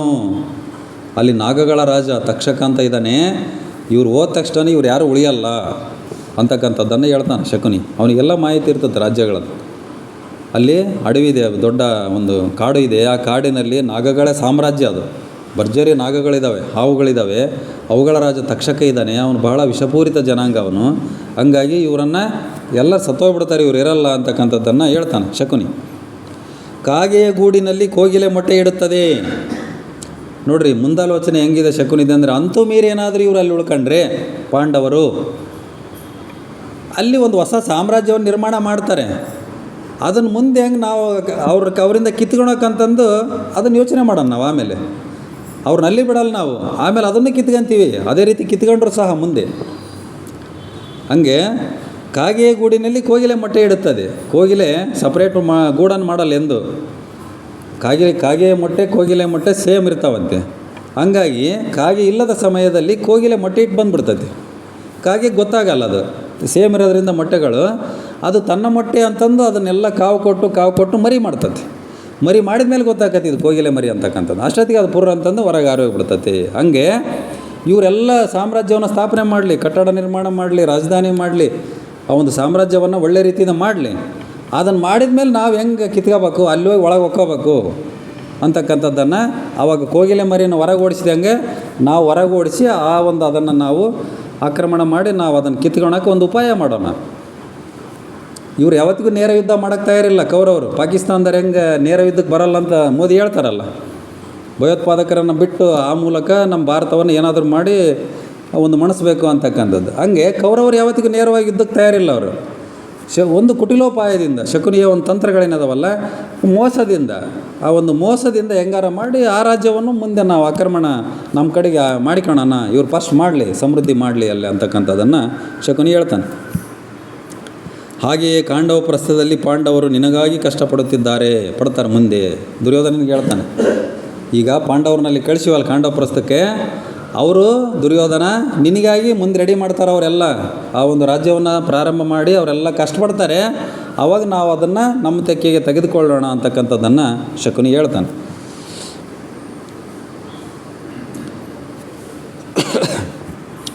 ಇತ್ತ ನೋಡ್ರಿ, ಭೀಷ್ಮನಿಗೆ ಶ್ರೀಕಂಠಿನಿ ಎದುರಾಗ್ತಾಳೆ. ಹಿಂದಿನ ಒಂದು ಜನ್ಮದಲ್ಲಿ ಅಂಬೆ ಆಗಿದ್ಲಲ್ಲ, ಅಂಬೆ ಆಗಿದ್ದಾಗ ಆ ಒಂದು ಈಕಿಗೂ ಭೀಷ್ಮರಿಗೂ ಒಂದು ವಾಗ್ಯುದ್ಧ ಆಗಿತ್ತಲ್ಲ, ಆಗ ಶ್ರೀಕಂಠನಿ ಭೀಷ್ಮ ಮುಖಾಮುಖಿ ಆದಾಗ ಹಿಂದಿನದಲ್ಲೆಲ್ಲ ನೆನಪಿಸ್ತಾಳೆ. ಶೀಘ್ರದಲ್ಲೇ ನೀನು ಪ್ರತಿದಿನ ಸಂಘರ್ಷವನ್ನು ಮಾಡುತ್ತಿರುವೆ. ಆಕೆ ಹೇಳ್ತಾಳೆ, ನಿನಗೆ ನೆಮ್ಮದಿ ಅಂತಕ್ಕಂಥದ್ದು ಇಲ್ಲ ಅಂತ ಹೇಳ್ತಾಳೆ ಆಕೆ. ಅದೇ ರೀತಿ ಇರ್ತದೆ ಭೀಷ್ಮರ ಜೀವನ. ಅವ್ರ ಪ್ರಾರಂಭದಿಂದನೂ ಕೊನೆಯವರೆಗೂ ಸಹ ಅವ್ರು ಸಂಘರ್ಷದಲ್ಲೇ ಬರ್ತಾರೆ. ಯಾವುದೇ ರೀತಿಯಿಂದ ನೆಮ್ಮದಿ ಅಂತಕ್ಕಂಥದ್ದು ಭೀಷ್ಮಾಚಾರ್ಯರಿಗೆ ಇರಲ್ಲ. ನಿನ್ನ ಪರಿವಾರವೇ ನಿನಗೆ ಶಿಕ್ಷೆ ನೀಡುವುದು. ಯಾಕಂದ್ರೆ ಅವ್ರ ಪರಿವಾರದಿಂದಲೇ ಅವ್ರು ಸಾಯ್ತಾರಲ್ಲ ಕೊನೆಗೆ ಕೂಡ, ಬೇರೆ ಯಾರೂ ಸಾಯಲ್ಲ. ಅವರ ಪರಿವಾರದಿಂದಲೇ ನಿನಗೆ ಶಿಕ್ಷೆ ಸಿಗ್ತತೆ ಅಂತಕ್ಕಂಥದ್ದನ್ನು ಹೇಳ್ತಾರೆ. ಅದೆಲ್ಲನೂ ಸಹ ಸಮಚಿತ್ತದಿಂದ ಅವರು ಭೀಷ್ಮಾಚಾರ್ಯರು ಕೇಳಿಸ್ಕೊತಾರೆ. ಏನಾಗುತ್ತೋ ಆಗಲಿ ಬಿಡು, ನಾನು ತಪ್ಪು ಮಾಡಿದರೆ ಅದೇ ರೀತಿ ಆಗಲಿ ಅಂತಕ್ಕಂಥ ಒಂದು ಸಮಚಿತ್ತದಿಂದ ಅವರು ಭೀಷ್ಮರು ಅದನ್ನು ಕೇಳಿಸ್ಕೊಳ್ತಾರೆ. ಖಾಂಡವ ಪ್ರಸ್ಥದತ್ತ ಪಾಂಡವರು ಹೋಗ್ತಾ ಇದ್ದಾರೆ ಜನಗಳ ಜೊತೆಗೂಡಿ ಎಲ್ಲ. ಅವರಿಂದ ಹಿಂಬಾಲಿಸಿಕೊಂಡು ಅನೇಕ ಜನ ಹೋಗ್ತಾ ಇದ್ದಾರೆ, ಸಾವಿರಾರು ಜನ ಹೋಗ್ತಾ ಇದ್ದಾರೆ. ಅದರಲ್ಲಿ ಋಷಾಲಿ ಅಂತಕ್ಕಂಥ ಒಬ್ಬ ದಾಸಿ, ದ್ರೌಪದಿಯ ದಾಸಿ ಆಕೆ ಋಷಾಲಿ. ಮುಂದೆ ಕರ್ಣನ ಹೆಂಡತಿ ಆಗ್ತಾಳಾಕಿ. ಋಷಾಲಿ ಅಂತಕ್ಕಂಥ ಆಕೆ ಹೆಸರು. ಮುಂದೆ ಕರ್ಣನಿಗೆ ಹೆಂಡತಿಯಾಗಿ ಆಗ್ತಾಳಾಕಿ. ಆಕೆ ಸಹ ಇವ್ರ ಜೊತೆಗೆ ಹೋಗ್ತಾ ಇದ್ದಾಳೆ. ದ್ರೌಪದಿ ದಾಸಿ ಅಲ್ಲ ಆಕೆ, ಅವ್ರ ಜೊತೆಗೆ ಆ ಒಂದು ಖಾಂಡವ ಪ್ರಸ್ಥಕ್ಕೆ ಹೋಗ್ತಾ ಇದ್ದಾಳೆ. ಆ ದ್ರೌಪದಿ ಋಷಾಲಿ ಮಾತಾಡ್ಕೊಂತ ಹೋಗ್ತಾ ಇದ್ದಾಳೆ. ಇಲ್ಲಿ ನಮಗೇನು ಲಾಭ ಅಂತ ಕೇಳ್ತಾಳೆ. ಭಾಳ ಮುಗ್ಧೆ ಆಕಿ ಋಷಾಲಿ. ಸರಿ, ನೀವಂತೂ ರಾಜ ರಾಣಿ, ನಿಮಗೆ ಸಾಮ್ರಾಜ್ಯ ಸಿಗ್ತತೆ, ಎಲ್ಲ ಹೋಗ್ತೀರಿ, ನಮಗೇನು ಲಾಭ ಇದರಿಂದ? ನಾವು ಸಾಮಾನ್ಯ ಜನಗಳು, ನಮಗೇನು ಲಾಭ ಆಗ್ತತೆ ಅಂತಕ್ಕಂಥದ್ದು ಋಷಾಲಿಯ ಪ್ರಶ್ನೆ. ನೀವು ರಾಜ ರಾಣಿ ಎಲ್ಲರೂ ನೀವು ಆಗ್ತೀರಿ, ನಿಮಗೆ ದೊಡ್ಡ ಅರಮನೆ ಇರ್ತತೆ, ಸೌಧ ಇರ್ತತೆ, ನಿಮಗೆಲ್ಲ ಸೌಲಭ್ಯಗಳಿರ್ತವೆ, ಎಲ್ಲ ರೀತಿ ಇರ್ತತೆ, ನಮಗೇನು ಉಪಯೋಗ? ನಮ್ಮಂಥ ಸಾಮಾನ್ಯ ಜನಕ್ಕೆ ಏನು ಉಪಯೋಗ ಹೊಸ ರಾಜ್ಯ ಅಂತ ಕೇಳ್ತಾಳಾಕಿ. ಒಂದು ರಾಷ್ಟ್ರ ನಿರ್ಮಾಣದಲ್ಲಿ ಭಾಗಿಯಾಗಿರುವೆ ನೀನು ಅಂತ ಹೇಳ್ತಾಳೆ. ಅದು ಒಂದು ಹೆಮ್ಮೆ ನಿನಗೆ. ಆ ಖಾಂಡವ ಪ್ರಸ್ಥದ ಹೊಸ ರಾಜ್ಯವನ್ನು ನಿರ್ಮಾಣ ಮಾಡ್ತೀವಲ್ಲ, ಅದರಲ್ಲಿ ನೀನು ಸಹ ಭಾಗಿಯಾಗ್ತೀಯಲ್ಲ, ಅದು ಒಂದು ಹೆಮ್ಮೆ ನಿನಗೆ ಅಂತ ಹೇಳ್ತಾಳೆ ಆಕಿ ದ್ರೌಪದಿ. ಇವತ್ತೇನು ನಮ್ಮ ಜೊತೆಗೆ ಎಲ್ಲರೂ ಜನ ಬರ್ತಿದಾರ, ಆ ಜನಗಳೆಲ್ಲರೂ ಸಹ ಈ ಒಂದು ರಾಜ್ಯ ನಿರ್ಮಾಣದಲ್ಲಿ ತೊಡಗಿಕೊಳ್ತಾರಲ್ಲ, ಅದು ಒಂದು ಹೆಮ್ಮೆ ಅಂತಕ್ಕಂಥದ್ದನ್ನು ಹೇಳ್ತಾಳೆ. ಈಗ ನಮಗೆ ಹೆಂಗೆ ಅಯೋಧ್ಯೆಯಲ್ಲಿ ರಾಮ ಮಂದಿರ ನಮ್ಮ ಒಂದು ಕಾಲದಲ್ಲೇ ಆಯಿತು, ಅದನ್ನು ನಾವು ಭಾಳ ಹೆಮ್ಮೆಯಿಂದ ಹೇಳ್ಕೊಳ್ತೀವಿ. ಅಯೋಧ್ಯೆಯಲ್ಲಿ ಯಾವಾಗ ಈಗ ಎಷ್ಟು ನೂರಾರು ವರ್ಷಗಳ ಹಿಂದಿನಿಂದ ನಡೆದು ಬರ್ತಕ್ಕಂಥ ಒಂದು ವ್ಯಾಜ್ಯ ನಮ್ಮ ಕಾಲದಲ್ಲಿ ಮುಗಿದು ನಾವು ಅಯೋಧ್ಯೆ ರಾಮ ಮಂದಿರವನ್ನು ನೋಡಿ ಬಂದುಬಿಟ್ಟಿದ್ದಾರೆ ನಮ್ಮರೆಲ್ಲ ಭಾಳ ಜನ, ನಮ್ಮ ಕರಿಯಪ್ಪ ಸಾರೆಲ್ಲ. ಹೌದಾ? ಹಾಗೆ ಅದು ಒಂದು ಹೆಮ್ಮೆ. ಆ ಕಾಲದಲ್ಲಿ ನಾವಿದ್ದೀವಲ್ಲ, ಆ ಕಾಲಘಟ್ಟದಲ್ಲಿ ನಾವಿದ್ದೀವಲ್ಲ ಅಂತಕ್ಕಂಥದ್ದು ಒಂದು ಹೆಮ್ಮೆ. ಹಾಗೆ ನೀನು ಈ ಒಂದು ಖಾಂಡವ ಪ್ರಸ್ಥ ಒಂದು ಸಾಮ್ರಾಜ್ಯವನ್ನು ಸ್ಥಾಪನೆ ಮಾಡೋದಕ್ಕೆ ನಿನ್ನ ಒಂದು ಅಳಿಲು ಸೇವೆ ಐತಲ್ಲ, ಅದು ನೀನಮ್ಮ ಹೆಮ್ಮೆ ಪಡ್ತಕ್ಕಂಥ ವಿಚಾರ ಅಂತಕ್ಕಂಥದ್ದನ್ನು ದ್ರೌಪದಿ ಹೇಳ್ತಾಳೆ. ಇಲ್ಲಿ ನೋಡ್ರಿ, ಅಳಿಲು ಸೇವೆ ಅಂತಂದು ಯಾಕೆ ಬಂತು ಹೆಸರು ಅಂತಂದರೆ, ಆ ರಾಮಾಯಣದಲ್ಲಿ ಬರ್ತದ್ದು. ಆ ಒಂದು ಲಂಕೆಗೆ ಸೇತುವೆಯನ್ನು ನಿರ್ಮಾಣ ಮಾಡೋದಕ್ಕೆ ಆ ಒಂದು ಅಳಿಲು ಮಳ್ಳಲ್ಲಿ ನದಿ ತೀರದಲ್ಲಿರ್ತಕ್ಕಂಥ ಸಮುದ್ರ ತೀರದಲ್ಲಿರ್ತಕ್ಕಂಥ ಮಳ್ಳಲ್ಲಿ ಹಿಂಗೆಲ್ಲ ಒದ್ದಾಡಿ ಬಂದು ಆ ಸೇತುವೆ ಮೇಲೆ ಕೊಡುತ್ತಂತೆ ಮಳ್ಳನ್ನು. ಅದು ಎಷ್ಟು ಹತ್ತಿರ್ಬೋದು ಮಳ್ಳು? ಒಂದು ಮಳ್ಳಿನ ಕಣಗಳು ಒಂದು ಅಳಿಲಿಗೆ ಬೇಡ ಅಂದ್ರೆ ಒಂದು 25-30 ಕಣಗಳು ಹತ್ತಿರ್ಬೋದು. ಅದಕ್ಕೆ ಬೇರೆ ಕೇಳ್ತಾರಂತೆ ಬೇರೆ ಪ್ರಾಣಿಗಳು, ಅಲ್ಲ ನೀನು ಎಷ್ಟು ಅದರಿಂದ ಎಷ್ಟು ಸೇತುವೆ ನೀನು ಅದು ವಾಪಸ್ ಬರೋದಕ್ಕೆ ಅದೆಲ್ಲ ನೀರನ್ನ ಕೊಚ್ಕೊಂಡು ಹೋಗ್ಬಿಡ್ತತ್ತಲ್ಲ, ಇದರಿಂದ ಏನು ಸಾರ್ಥಕ ಆಕತ್ತೆ ಅಂತ ಹೇಳ್ತಾನೆ. ಅದಕ್ಕೆ ಅಳಿಲು ಹೇಳ್ತಂತಿಲ್ಲ, ಈ ಒಂದು ಸೇತುವೆ ನಿರ್ಮಾಣದಲ್ಲಿ ನಾನು ಭಾಗಿಯಾಗಿದ್ದೆ ಅಂತಕ್ಕಂಥದ್ದು ಇತಿಹಾಸದಲ್ಲಿ ದಾಖಲಾಗ್ತದದು. ಅದು ನನ್ನ ಸೇವೆ ಇತ್ತು. ಈ ಒಂದು ರಾಮನ ಒಳ್ಳೆಯ ಕಾರ್ಯಕ್ಕೆ ನನ್ನ ಸಣ್ಣ ಸೇವೆ ಆಗಿರಲಿ, ಆ ಒಂದು ಸೇವೆ ಮಾಡಿರ್ತಕ್ಕಂಥ ಒಂದು ಪುಣ್ಯ ಇದೆಯಲ್ಲ, ಇದು ಮುಂದೆ ಇತಿಹಾಸದಲ್ಲಿ ದಾಖಲಾಗ್ತದೆ ಅಂತಕ್ಕಂಥದ್ದನ್ನು ಅಳಿಲು ಹೇಳ್ತದಂತೆ. ಹಂಗಾಗಿ ಇದು ಅಳಿಲು ಸೇವೆ ಅಂತೀವಲ್ಲ, ಒಂದು ಸಣ್ಣ ಸೇವೆ ಯಾವುದೋ ಒಂದು ಮಾಡಿದರೆ ಸಾಕು, ಅದೊಂದು ಅಳಿಲು ಸೇವೆ ಅಂತಕ್ಕಂಥದ್ದು. ನೋಡ್ರಿ, ಆಕೆ ಋಷಾಲಿ ಹೇಳ್ತಾಳೆ, ರಾಜರ ಧರ್ಮ ಅವರ ಪರಿವಾರಕ್ಕೆ ಮಾತ್ರ ಸೀಮಿತ, ನಮ್ಮ ಸಾಮಾನ್ಯ ಜನಕ್ಕೆಲ್ಲ ಧರ್ಮ ಅಧರ್ಮ ಇಲ್ಲ. ಯಾಕಂದರೆ ಇವರು ಕೌರವರನ್ನು ನೋಡಿಬಿಟ್ಟಿದ್ರು ಹಸ್ತಿನಾಪುರದಲ್ಲಿ. ಅವ್ರು ಕೌರವರೆಲ್ಲ ಜನಗಳನ್ನು ಹಿಂಸೆಗೆ ಗುರಿಪಡಿಸಿ ಅವ್ರನ್ನೆಲ್ಲ ಯಾವ ರೀತಿ ನೋಡ್ಕೊಳ್ತಿದ್ರು ಅಂತಕ್ಕಂಥದ್ದನ್ನು ಋಷಾಲಿಗೆಲ್ಲ ಅನುಭವ ಇತ್ತು.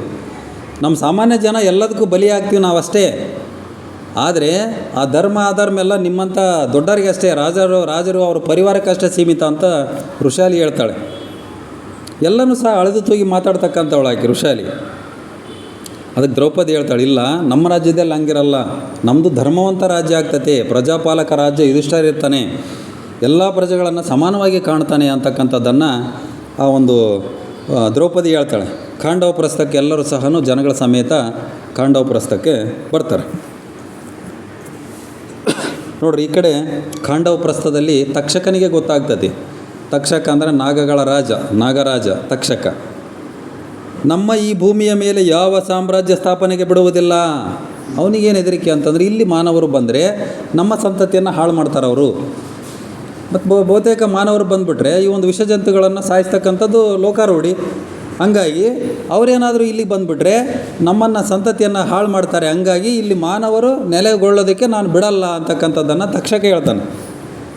ನಾಶ ಮಾಡುವೆನು, ಅವ್ರನ್ನ ಯಾವುದೇ ರೀತಿ ಇಲ್ಲಿರೋಕ್ಕೆ ಬಿಡಲ್ಲ ನಾನು, ಅವ್ರನ್ನೆಲ್ಲ ನಾಶ ಮಾಡಿಬಿಡ್ತೀವಿ, ಸಾಯಿಸಿಬಿಡ್ತೀವಿ, ಕಚ್ಚಿ ಅವರಿಗೆಲ್ಲ ಸಾಯಿಸಿಬಿಡ್ತೀವಿ ಅಂತಕ್ಕಂಥದ್ದನ್ನು ತಕ್ಷಕ ನಾಗಗಳ ರಾಜ ಹೇಳ್ತಾನೆ.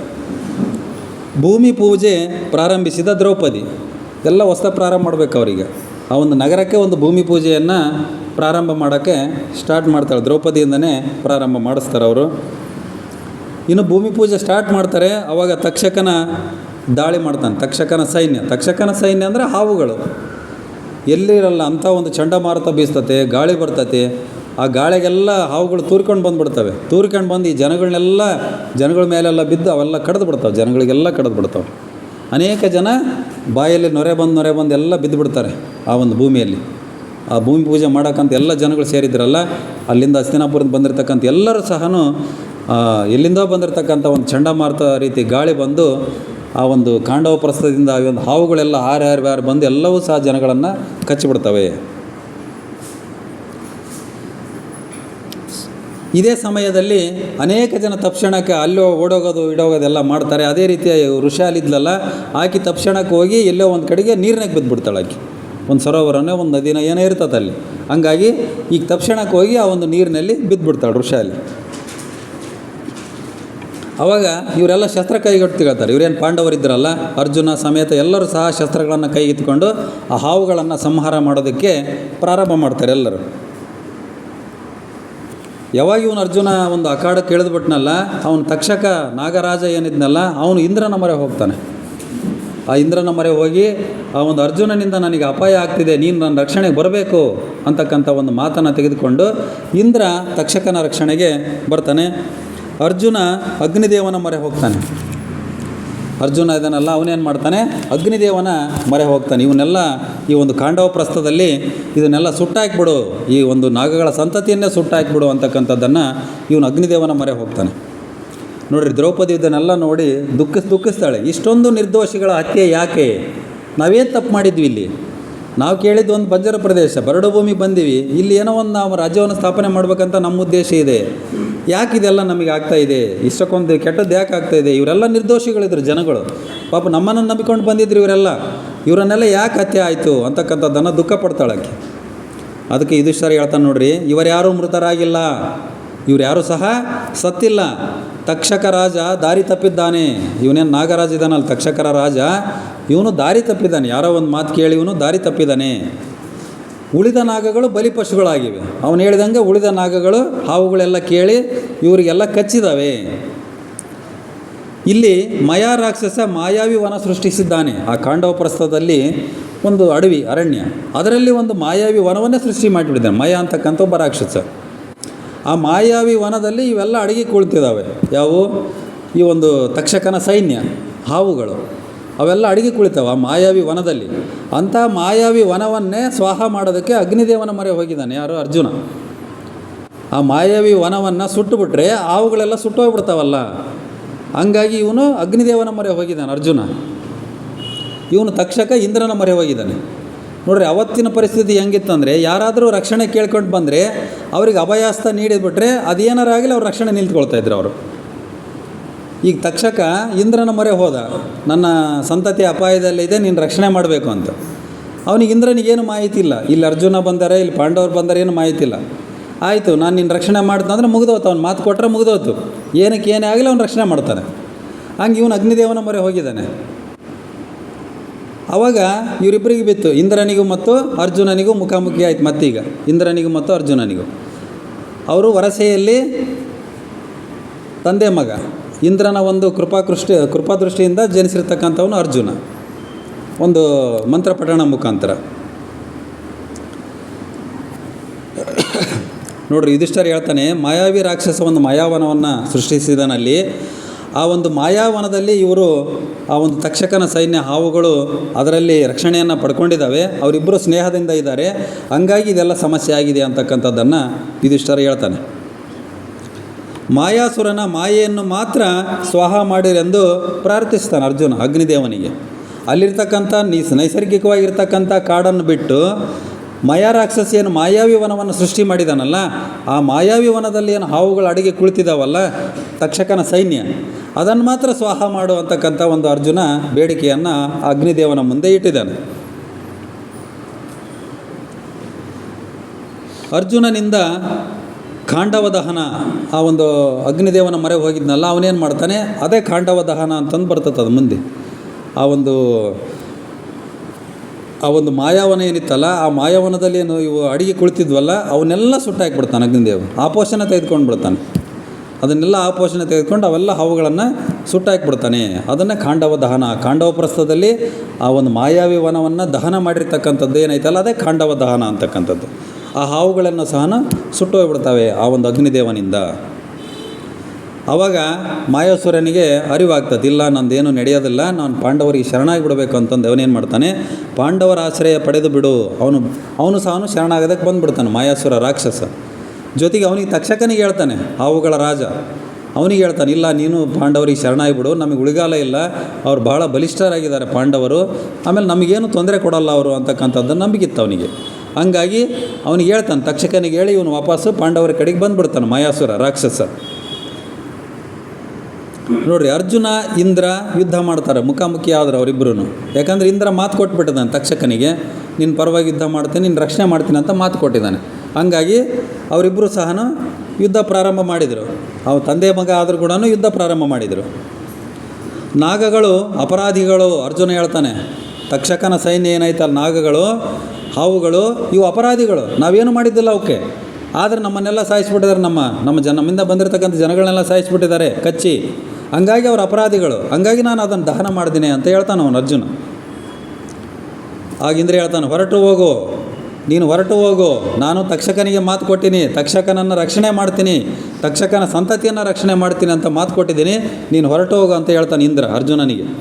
ಆಗ ಅರ್ಜುನ ಹೇಳ್ತಾನೆ, ನಾನು ಶಸ್ತ್ರ ತ್ಯಜಿಸಲಾರೆ, ನಾನು ಶಸ್ತ್ರ ಎತ್ಕೊಂಡಿನಂದರೆ ನಾನು ಶಸ್ತ್ರವನ್ನು ತ್ಯಜಿಸೋದಿಲ್ಲ ಯಾವುದೇ ಕಾರಣಕ್ಕೆ, ಅದೇನಾರ ಆಗಲಿ ನಾನು ಶಸ್ತ್ರ ತ್ಯಜಿಸಲ್ಲ ಅಂತಕ್ಕಂಥದ್ದನ್ನು ಅರ್ಜುನ ಹೇಳ್ತಾನೆ.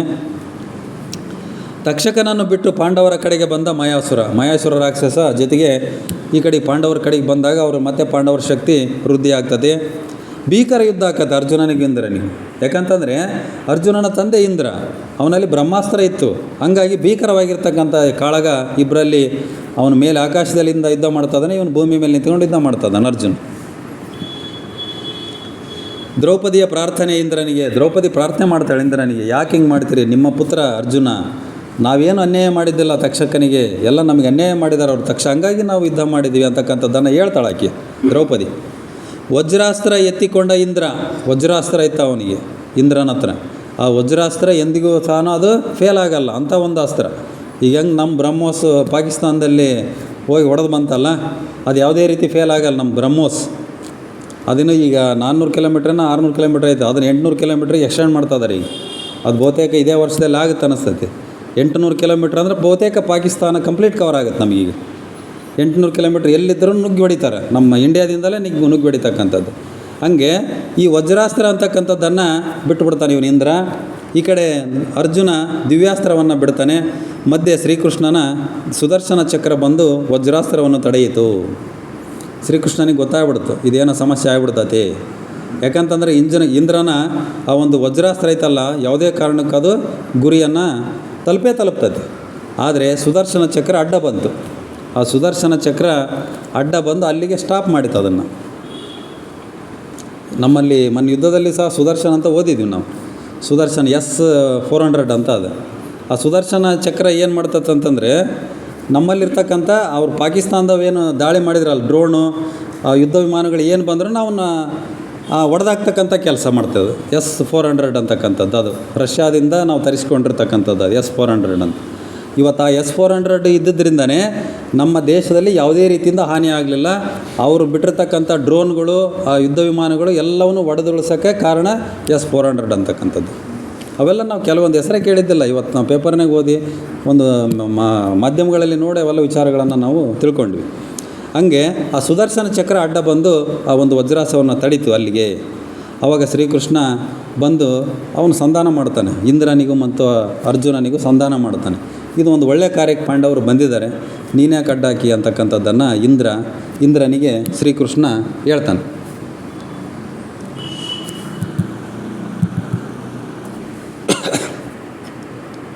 ಕೃಷ್ಣ ಇಂದ್ರರ ಮಾತುಕತೆ, ಅರ್ಜುನ ಕೃಷ್ಣ ಎಲ್ಲರೂ ಮಾತಾಡ್ತಾರೆ ನೋಡ್ರಿ. ಪಿತೃವಿನ ಸಫಲತೆ ಪುತ್ರನಿಗೆ ತಿಳುವಳಿಕೆ ತಂದು ಕೊಡುತ್ತದೆ. ಶ್ರೀಕೃಷ್ಣ ಹೇಳ್ತಾನೆ ನೋಡ್ರಿ, ಪಿತೃವಿನ ಸಫಲತೆ ಅಂದರೆ ಸಾಧನೆ, ತಂದೆಯ ಸಾಧನೆ ಮಗನಿಗೆ ತಿಳುವಳಿಕೆ ಅರಿವು ತಂದು ಕೊಡ್ತದಂತೆ. ಆ ಕುಟುಂಬದಲ್ಲಿ ತಂದೆ ಏನಾದರೂ ಒಂದು ಸಾಧನೆ ಮಾಡಿದರೆ, ಒಂದು ಗೌರವ ಪಾತ್ರವಾಗಿ ಒಂದು ಸಮಾಜದಲ್ಲಿ ಇದ್ದರೆ, ಅದು ಮಗನಿಗೆ ಸಹಜವಾಗಿ ಅರಿವನ್ನು ಕೊಡ್ತತೆ, ತಿಳುವಳಿಕೆಯನ್ನು ಕೊಡ್ತತೆ.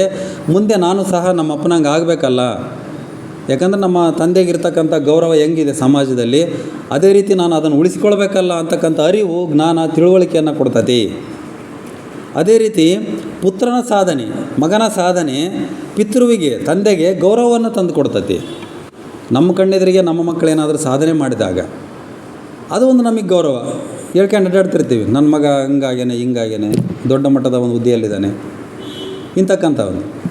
ಅಂದರೆ ತಂದೆಯ ಕಣ್ಣೆದುರಿಗೆ ಒಂದು ಮಗ ಸಾಧನೆ, ಅಥವಾ ಮಗಳು ಸಾಧನೆ ಮಾಡಿದರೆ ಅದು ಒಂದು ತಂದೆಗೆ ಗೌರವವನ್ನು ತಂದು ಕೊಡ್ತತೆ ಅಂತಕ್ಕಂಥದ್ದನ್ನು ಅರ್ಜುನ ಮತ್ತು ಇಂದ್ರನ ಉದ್ದೇಶಿಸಿ ಹೇಳ್ತಾನೆ ಶ್ರೀಕೃಷ್ಣ. ಯಾಕಂತಂದರೆ ಇಂದ್ರನ ಸಾಧನೆ ದೊಡ್ಡ ಸಾಧನೆ. ಆ ಒಂದು ಸಾಧನೆಯಿಂದ ಅರ್ಜುನ ತಿಳುವಳಿಕೆ ಪಡ್ಕೊಳ್ತಾ ಇದ್ದಾನೆ, ಅರಿವು ಪಡ್ಕೊಳ್ತಾ ಇದ್ದಾನೆ, ಜ್ಞಾನ ಪಡ್ಕೊಳ್ತಾ ಇದ್ದಾನೆ. ಅದೇ ರೀತಿ ಇಂದ್ರನಿಗೆ ಸಮನಾಗಿ ಅರ್ಜುನ ಅಲ್ಲಿ ಒಂದು ವಿದ್ಯೆಯನ್ನು ಕಲ್ತಿದ್ದಾನಲ್ಲ, ಅದು ಒಂದು ಸಾಧನೆ, ಅದು ಇಂದ್ರನಿಗೆ ಒಂದು ಗೌರವ. ಆ ಒಂದು ಅರ್ಜುನನ ಒಂದು ಸಾಧನೆ ಏನಿದೆಯಲ್ಲ, ಅದು ಇಂದ್ರನಿಗೆ ಒಂದು ಗೌರವ ಅಂತಕ್ಕಂಥದ್ದನ್ನು ಶ್ರೀಕೃಷ್ಣ ಹೇಳ್ತಾನೆ. ಇಂದ್ರನ ಸಹಾಯ ಕೋರಿದ ಅರ್ಜುನ, ಮುಂದೆ ಇವರು ಹೊಸ ನಗರವನ್ನೇ ನಿರ್ಮಾಣ ಮಾಡಬೇಕಾಗಿದೆ ಇಲ್ಲಿ, ಹಂಗಾಗಿ ನೀನು ಸಹಾಯ ಮಾಡಬೇಕು ಇದಕ್ಕೆ.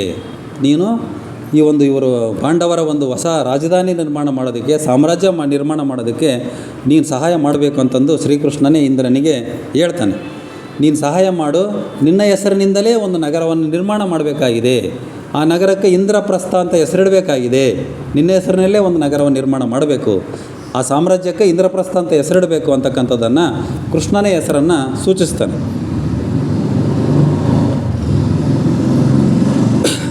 ಇಂದ್ರನ ಸಹಾಯ ಕೋರಿದ ಅರ್ಜುನ, ಇಂದ್ರನ ಹೆಸರು ನಗರ ನಿರ್ಮಿಸಿ ಕೊಡಿ ಅಂತ ಹೇಳ್ತಾನೆ ಅರ್ಜುನ. ಆಗ ಇಂದ್ರ ಹೇಳ್ತಾನೆ, ವಿಶ್ವಕರ್ಮನಿಗೆ ಆಜ್ಞೆ ಮಾಡುವೆ. ನಗರ ನಿರ್ಮಾಣದಲ್ಲಿ ಅದ್ಭುತ ಕೌಶಲ್ಯವನ್ನು ಹೊಂದಿರತಕ್ಕಂಥವನು ಆಗಿನ ಕಾಲದಲ್ಲಿ ವಿಶ್ವಕರ್ಮ. ಅವನ ಕಲಾ ನೈಪುಣ್ಯತೆ ಮುಂದೆ ಗೊತ್ತಾಗ್ತವೆ. ಅವನು ಹೆಂಗೆ ಒಂದು ನಿರ್ಮಾಣ ಮಾಡಿದೆ, ಇಂದ್ರಪ್ರಸ್ಥವನ್ನು ಎಷ್ಟು ಭವ್ಯವಾಗಿ ನಿರ್ಮಾಣ ಮಾಡಿದೆ ಅಂತಕ್ಕಂಥದ್ದನ್ನು. ಆಯಿತು, ನಾನು ಪಾಂಡವರಿಗೋಸ್ಕರ ಅಂದರೆ ನನ್ನ ಮಗನಿಗೋಸ್ಕರ ನಾನು ಒಂದು ನಗರವನ್ನೇ ನಿರ್ಮಾಣ ಮಾಡಿಸಿಕೊಡ್ತೀನಿ, ಒಂದು ವಿಶ್ವಕರ್ಮನಿಗೆ ಹೇಳಿ ನಾನು ಒಂದು ಇಂದ್ರಪ್ರಸ್ಥ ನಗರವನ್ನೇ ನಾನು ನಿರ್ಮಾಣ ಮಾಡಿಸಿಕೊಡ್ತೀನಿ ಅಂತಕ್ಕಂಥದ್ದನ್ನು ಹೇಳ್ತಾನೆ. ನೋಡ್ರಿ, ಇವನು ಯಾರು ತಕ್ಷಕ ಇದ್ನಲ್ಲ, ಸೋತುಬಿಟ್ಟ. ಅವನಿಗೆ ಸೋತಾಗ ಅವನಿಗೆ ಭಾಳ ಅವಮಾನ ಆಗಿಬಿಡ್ತು. ಅವಮಾನ ಆದಾಗ ಅವನು ಶಾಪ ಕೊಡ್ತಾನೆ, ಪಾಂಡವರಿಗೆ ಶಾಪ ಕೊಡ್ತಾನೆ. ನಿಮ್ಮ ಪುತ್ರನ ವಂಶದ ಕೊನೆಯ ಕುಲದೀಪಕರನ್ನು ನಾನೇ ಆರಿಸುವೆ. ಪಾಂಡವರ ಉತ್ತರಾಧಿಕಾರಿ ಕೊನೆಗೆ ಯಾರಾಗ್ತಾರಲ್ಲ, ಅವು ಕೊನೆಯ ಉತ್ತರಾಧಿಕಾರಿಯನ್ನು ನನ್ನಿಂದಲೇ ಹಾವು ಕಚ್ಚಿನೇ ಅವನು ಸಾಯ್ತಾನೆ. ಕೊನೆಯ ಉತ್ತರಾಧಿಕಾರಿ ಅನ್ನೋದಕ್ಕೆ ಒಬ್ಬನೇ ಉತ್ತರಾಧಿಕಾರಿ ಪಾಂಡವರಿಗೆ. ಪಾಂಡವರು ಮಕ್ಕಳೆಲ್ಲರೂ ಯುದ್ಧದಲ್ಲಿ ಸಾಯ್ತಾರೆ. ಮೊದಲು ಉಪಪಾಂಡವರು ಏನಿದಾರಲ್ಲ, 5 ಜನ ಪಾಂಡವರಿಗೆ ದ್ರೌಪದಿಯಿಂದ ಒಬ್ಬೊಬ್ಬರು ಮಕ್ಕಳು ಹುಟ್ಟಿದ್ರು, ಅವ್ರನ್ನ ಉಪಪಾಂಡವರು ಅಂತ ಕರಿತೀವಿ ನಾವು. ಆ ಉಪಪಾಂಡವರು ಪ್ರಾರಂಭದಲ್ಲೇ ಸತ್ತೋಗ್ಬಿಡ್ತಾರೆ.